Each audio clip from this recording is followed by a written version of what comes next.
Hello friends, welcome to ChillatIndianstyle. இன்னைக்கு டேஸ்டியா வெல்லமும் வேர்க்கடலையும் வச்சு பூரண கொழுக்கட்டை பண்ண போறோம். இது விநாயகர் சதுர்த்திக்கு வைக்கிற ஒரு சூப்பரான பிரசாதம். இது செய்ய தேவையான பொருட்கள்: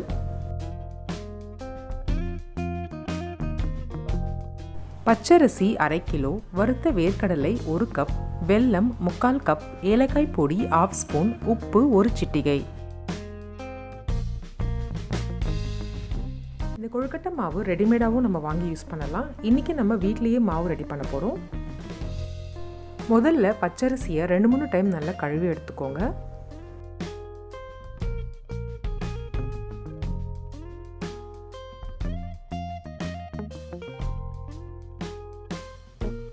நல்லா வாஷ் பண்ணதுக்கப்புறம் ஃப்ரெஷ்ஷான தண்ணி ஊற்றி அரிசியை 2 மணி நேரத்துக்கு ஊற விடுங்க.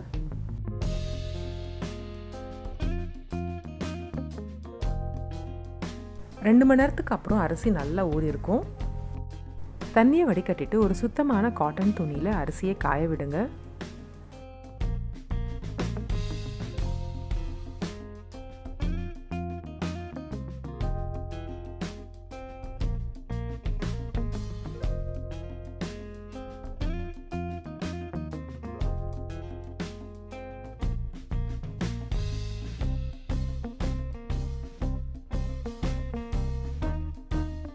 அரிசியை ஃபுல்லாக காய வைக்க வேண்டாம், 75% காஞ்சா போதும்.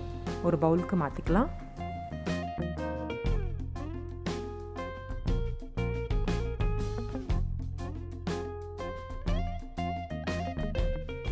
அரிசி ரெடி ஆகிடுச்சு. மிஷினில் கொடுத்து இது ஃபைன் பவுடராக அரைச்சி எடுத்துக்கோங்க. கொழுக்கட்டை மாவு ரெடி ஆகிடுச்சு. இப்போ நம்ம இதை இட்லி பாத்திரத்தில் வச்சு ஸ்டீம் பண்ணலாம். அரிசி மாவை ஸ்டீம் பண்ணுறதுக்கு ஸ்டீம் பிளேட், காட்டன் துணி, இலை எது வேணால் யூஸ் பண்ணிக்கலாம்.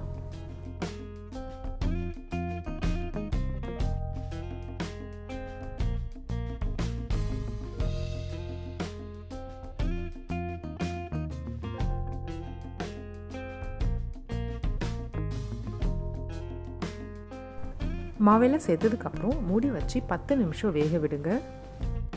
அதே மாதிரி இந்த கொழுக்கட்டை மாவு செய்கிறப்ப அரிசி ரொம்ப நேரம் காய வைக்கக்கூடாது. 75% ட்ரை ஆனால் போதும். மிஷினில் கொடுத்து நல்லா ஃபைன் பவுடராக அரைச்சி எடுத்துக்கோங்க. மாவு அரைச்சதும் ஸ்டீம் பண்ணி வச்சுக்கோங்க. அப்போ தான் கொழுக்கட்டை சாஃப்டாக வரும். அதே மாதிரி கொழுக்கட்டை பிடிக்கும் போது ரொம்ப காத்திருக்கிற இடத்துல உட்காராதீங்க, ஏன்னா கொழுக்கட்டை மாவு ட்ரை ஆகி கிராக் வந்துடும். இப்போ கொழுக்கட்டைக்கு தேவையான வேர்க்கடலை ஸ்டஃபிங் ரெடி பண்ணலாம். முதல்ல வேர்க்கடலையை நல்லா வறுத்து எடுத்துக்கலாம்.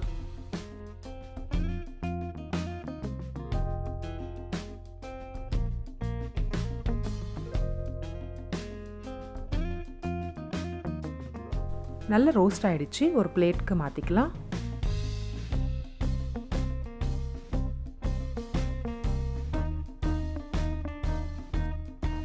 கொஞ்ச நேரம் ஆற விட்டு அதோட தோலை எடுத்துருங்க. இந்த மாதிரி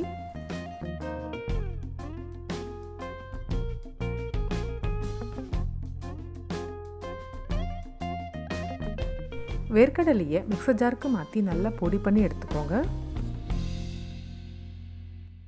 பவுலுக்கு மாற்றிக்கலாம். இது கூட வெல்லம் நல்லா க்ளீன் பண்ணி சேர்த்துக்கோங்க.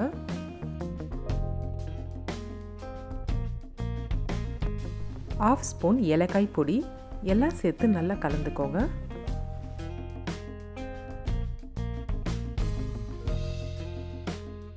நிமிஷம் ஆயிடுச்சு. இப்போ மாவு ஓப்பன் பண்ணலாம்.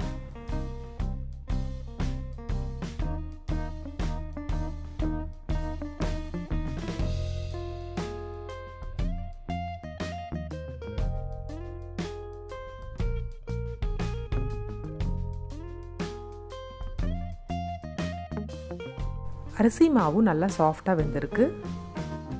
ஒரு பவுலுக்கு மாற்றி கலந்து விடுங்க. அரிசி மாவை நல்லா உதிரி உதிரியாக இந்த மாதிரி கலந்ததுக்கப்புறம் சூடான தண்ணி ஊற்றி மாவு நல்லா பிசைஞ்சுக்கோங்க. மாவு பிசையும் போது 1 சிட்டிகை உப்பு சேர்த்து பிசைஞ்சுக்கோங்க. இன்றைக்கி நான் தண்ணியிலே உப்பு சேர்த்துருக்கேன்.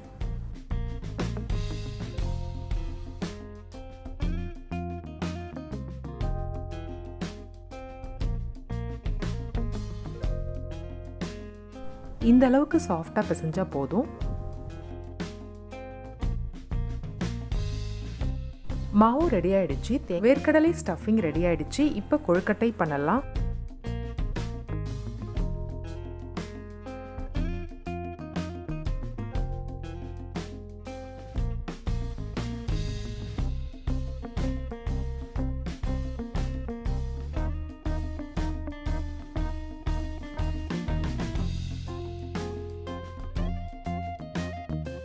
வேர்க்கடலை ஸ்டஃபிங் வச்சதுக்கப்புறம் எல்லா பக்கமும் டைட்டாக மூடி விடுங்க, இல்லைனா வேக வைக்கிறப்போ ஓப்பன் ஆகிடும்.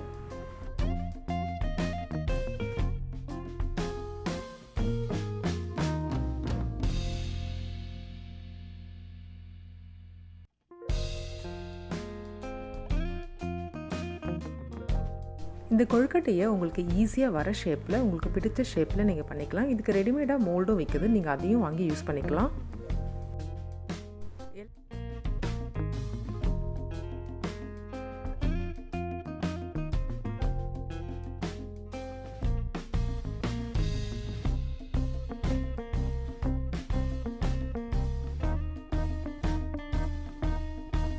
எல்லா கொழுக்கட்டையும் ஸ்டஃபிங் பண்ணியாச்சு. இப்போ இதை வேக வைக்கலாம்.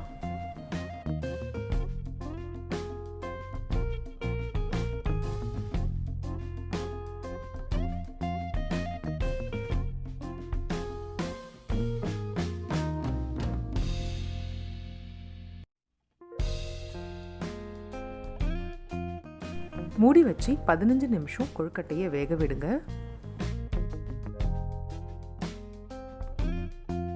15 நிமிஷத்துக்கு அப்புறம் நல்லா சாஃப்டாக வெந்திருக்கும்.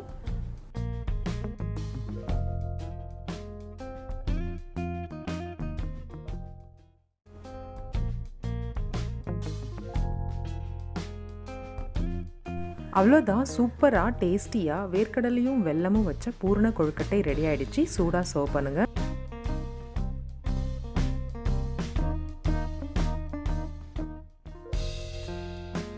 இந்த சூப்பரான பூர்ண கொழுக்கட்டையை நீங்களும் ட்ரை பண்ணி பாருங்கள். எப்படி இருந்ததுன்னு கமெண்ட்டில் சொல்லுங்கள். மறக்காமல் சில்லட் இந்தியன் ஸ்டைலுக்கு சப்ஸ்கிரைப் பண்ணுங்கள். தேங்க்ஸ் ஃபார் வாட்சிங்.